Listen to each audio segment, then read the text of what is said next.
First of all, I mean, as Go said, both David and myself, we're so happy that we could do this show together with Go, actually. So thank you, Go, in the first place. And also thank you, Giovanna, thank you, Mirko and Sebastian, especially for the insane patience to get this thing done together. From the same perspective, I think we're very surprised and very happy with what, how it came about. It's a discovery of our own themes, we feel, of our own tropes, and all what we share. So yeah, well, let's get started. So after seeing a couple of sections, we'll show you a couple of plans as an introduction. Because of course in our work, plan is very important, and perhaps even more so the idea of delineating a perimeter, a sequence of spaces, and trying to think the house almost from the inside. So here you see a weekend house, which in a way tries to take the whole site, makes 4 rooms, 9 by 9 meter, 2 inside, 2 outside, and then a movable roof, which makes 1 inside room and outside room.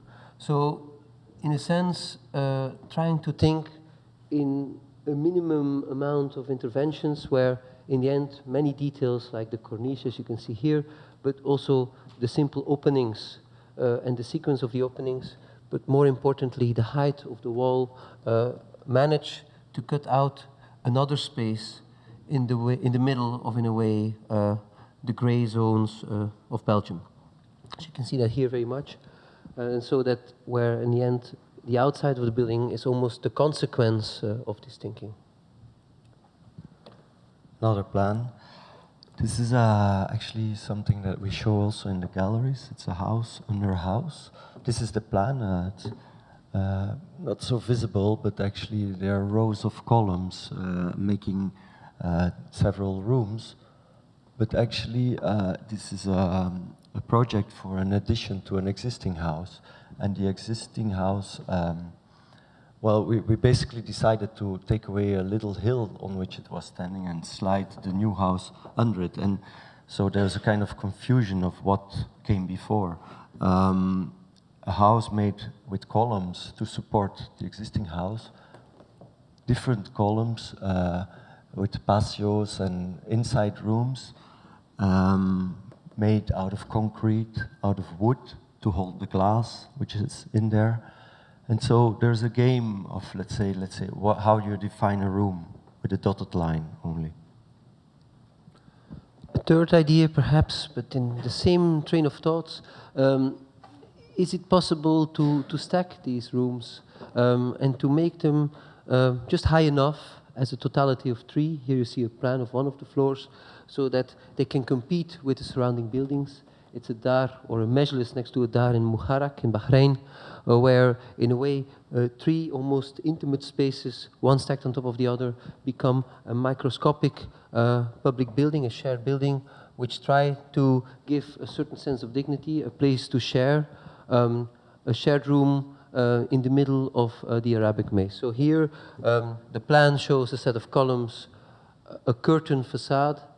Inside, so outside, you see that the moment the curtain facade opens, a room emerges, a space which from the inside is the place where the traditional musicians play towards the street. Last introduction plan. This is an industrial hall, a big building for tree nursery to store temporary trees. So you can see the size of a truck. But what is an industrial hall about? It's about structure, and it's about skin, and about its plan, and finally also the roof. And we made it out of corrugated steel plates, the skin, with a very massive structure of big trusses, or let's say laminated timber beams, and steel columns. But the skin is it's a standard product. It's a perforated corrugated steel plate to let the air flow through the hall. So a very big volume becomes almost like a ghost. So where does it all bring us? In the same way, the solar house, well, you know, we cannot claim what Go just said. We presented solar house like a week ago in London, but so today is the second time we present the solar house. So it's kind of similar. For us, the solar house is an interesting project also to show in relationship to the exposition. First of all, because it's just finished, of course, like Go's house on the slope, but perhaps because it has many relationships with the space, with nature, very different nature of what we saw at Go's project, but which are, I would say, in train of thought, quite parallel. So for us, the solar house, you see here a model, is in many ways a reflection of how an almost extreme formalization of the edge of a plateau can become a house that perhaps like the ghost building David just showed, tried to disappear, well, double effect, tried to disappear as much as possible. So here I have this place, it's Mataraña, it's Spain, it's absolutely amazing. There's nothing. You would like to live there perhaps for a while, you would like to spend a couple of weeks there, a couple of days there, but at the same time the first thing you would probably consider is that anything you do there destroys the very context you might caress. So for us, being invited by Christian Boerde to make one of these houses, he only built one for the moment of Pitzel van Elrichhausen, which tried to deal with exactly that challenge. We felt it was important to almost literally make a minimum footprint with maximum impact in relationship with that beautiful context. So the thought being, can we de facto make a house as a perimeter, but where the perimeter itself is not so much that what keeps outside from inside or what mediates between where you are and where you are not, but where the perimeter becomes the inhabitable zone. So here you see that in these perspectives as we made them at the time, where you see that from the very beginning, focusing not so much on the inside, not so much on the outside, but exactly the place in between. So the plan, as it came about, was, you could say, a combination of a circle and a square. A circle of 45 meter diameter somehow immediately created this notion of distance. So if you're on the right side, you're extremely far away from the left side. So the whole notion of wall, which had been so important for us in our work, all of a sudden, you could say, exploded to the thought that distance replaced wall as a tool for intimacy.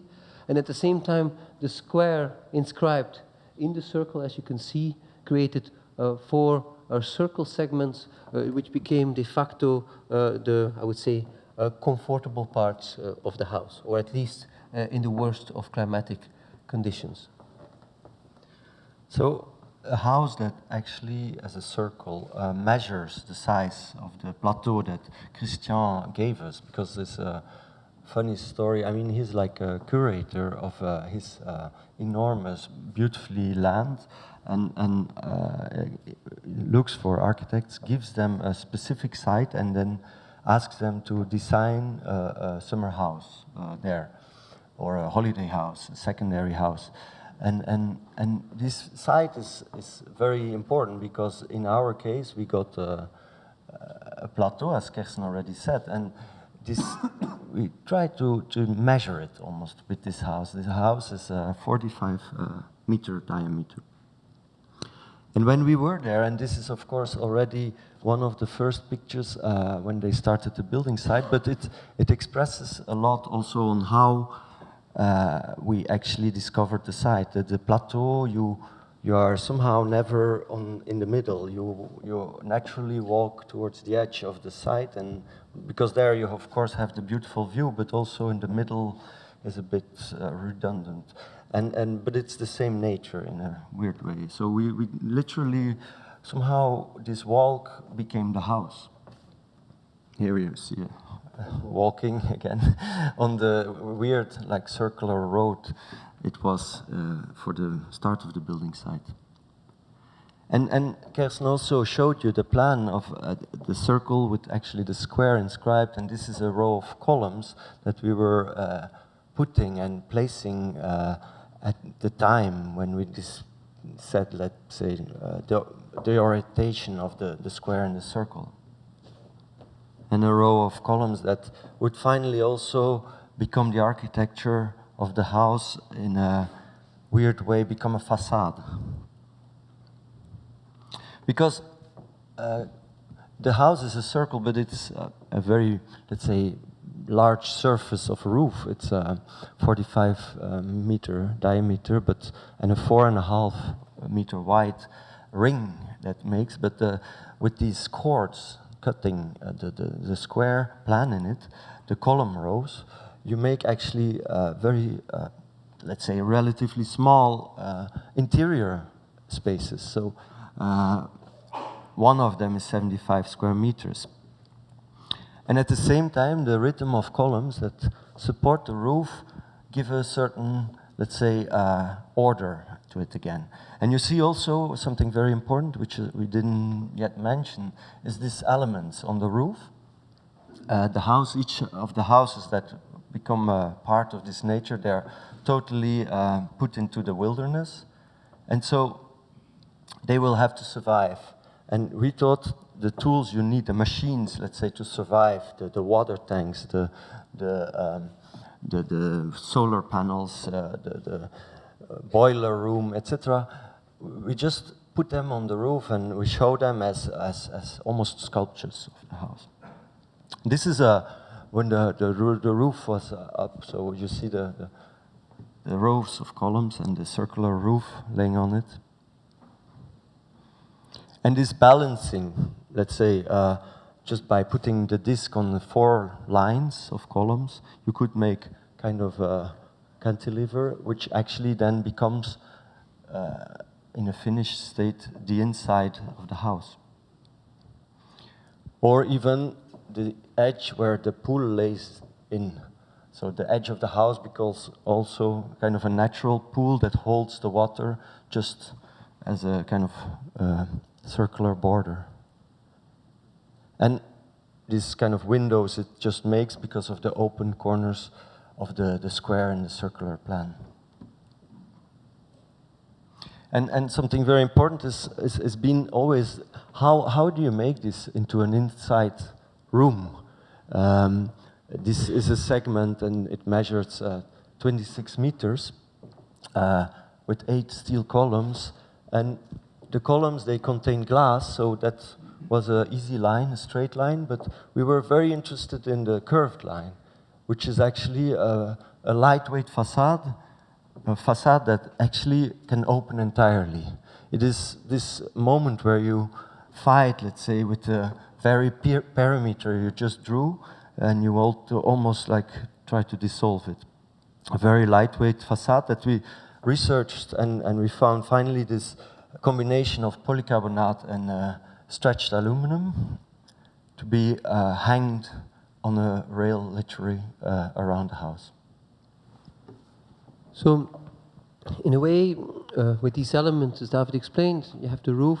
The roof is held by this, in a way, this beam, as you can see, this concrete beam. On top of the beam are these objects, which are all the objects which makes the house autonomous.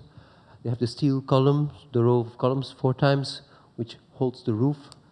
You have the, in a way, lightweight, curtain-like facade, which opens and closes and makes this circle segments, which are in fact, I mean, in some conditions, the real house, which is of course the moment when you actually use the house, are part of this ambiguous set, not maybe unlike the weekend house we showed in the beginning of open and closed spaces.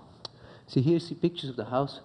I mean, it's tautological to say photographs taken by Bas Prinsen, because all photographs here were taken by Bas Prinsen. But then again, apart from these construction site pictures, but I guess you saw that on the quality of them. Anyway, so here you approach the house, and you see that in a certain sense, this, say, stretched metal facade almost works up to a point like a fence. You have the concrete kind of beam-like roof, and a couple of the sculptures of the machines. You see it from below. You see the concrete roof held by the columns. One of the facades completely open. You see a couple of these silver curtains, and you see a glimpse of one of the solar panels on top. And you see, in a way, the view again from a bit higher up, but inside. And again, what you notice is how, in a way, narrow the place in which you live is. So on the one hand, you seem to occupy this 45-meter circle terrain, let's say. In the end, and we've been spending like 4 or 5 days there 2 weeks ago, just before it opened, the only place which you really inhabit is the narrowness of the circle. So not just the circle segments where you see that guy there somewhere behind the curtains and behind the glass, but each of the places which then are either more or less protected depending on how the facades are open or closed. You see the pool touching, indeed, the small stretch of circle. You see here the pellet oven, or kind of the heating system on the right, and actually before you saw a glimpse of a water tank which is painted by Peter Vermeers in a kind of strange dégradé, so somehow becomes an autonomous object. And you see again, indeed, how narrow, in fact, that place is where you live, and how it negotiates with the front and the back of the columns and its glass facade. I mean, there's plenty more details, like, for example, the doors. Well, there's, in fact, a door here. I don't know how that works, but this is a door, and this is actually the window panels. I mean, the door is kind of stainless steel, and makes you kind of get completely confused on what its actual status is. You see that here again. And you see, of course, how you live in a way on this edge between inside and outside, at least for a while. Important in that, as we mentioned, is how somehow, as a balancing act, these objects which make that house survive are held by the columns and by the roof. Pretty much like this section, a section in which you see both these objects, the ducts of the objects, the column which holds the roof, and then the cupboard, which David will talk a little bit about, which is then the ultimate device replacing the wall as some kind of means of micro-separation. Because ultimately living there, you don't need so much. I mean, the place is so beautiful that you almost want to get rid of everything. And of course, there needs to be a certain comfort. And first of all, this is made by let's say, the shelter of the roof. But all the elements are put in place just to be able to have that life, almost a kind of ultimate form of hedonism. And you see the detail of the facade. We will show that, or you have seen already pictures of the opened version. But all these things are carefully, let's say, put into the section. But also, what is very important is that finally you also need to, let's say, there's a bathroom, and you need some cupboards or sleep there. And this is actually a bathroom that we are looking at. It has a door, and it's the only real room which is there. It's painted white from the inside, but it's in these mirroring panels. The bed is parked, in this case, behind it. And you can see also that actually this is an inside segment, but if you wake up, you slide open the entire facade. So you can move the 26 meter of polycarbonate by hand,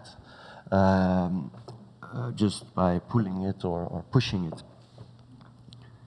And all these things are very important. So, and we wanted these columns, the row of 8 columns, to almost become the rhythm also of these elements that somehow give the comfort of living there. This is a cupboard in which we also put some techniques. It's a clothing cupboard. It's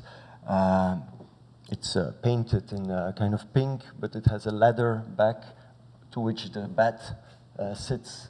Of course, the detail of the column holding the glass is important. The detail of the polycarbonate sliding wall, because, and Kersten already mentioned this door, we needed to place doors in this glass facade, and we made them out of stainless steel, mirror polished. But here you can see already this detail of the aluminum polycarbonate facade, so lightweight facade. And almost like in big barns, it just hangs on a big rail that follows the circular shape of the house.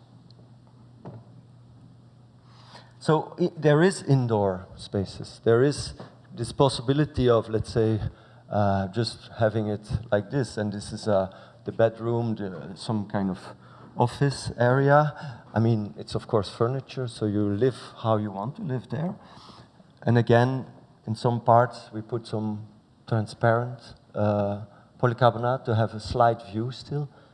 Light, it's endlessly changing in the house. It means that in the morning, the sun is in the east, of course, and starts to play literally in the circle, and sometimes they become entirely almost transparent, these facades, because the trees of the surrounding are projected on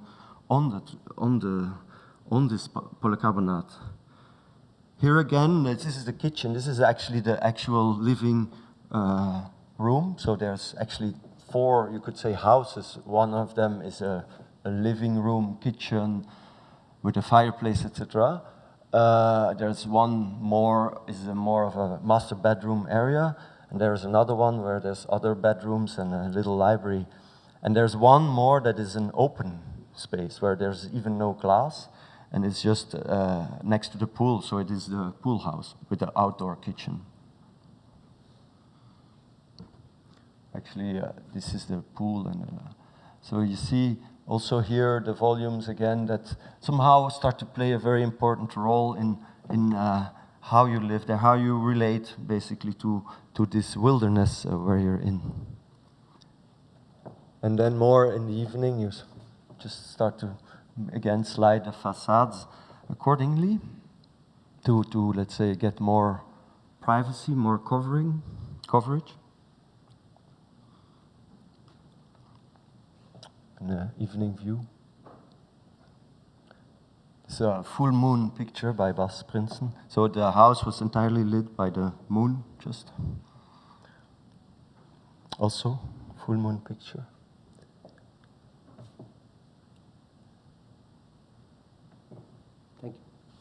Thank you. Thank you.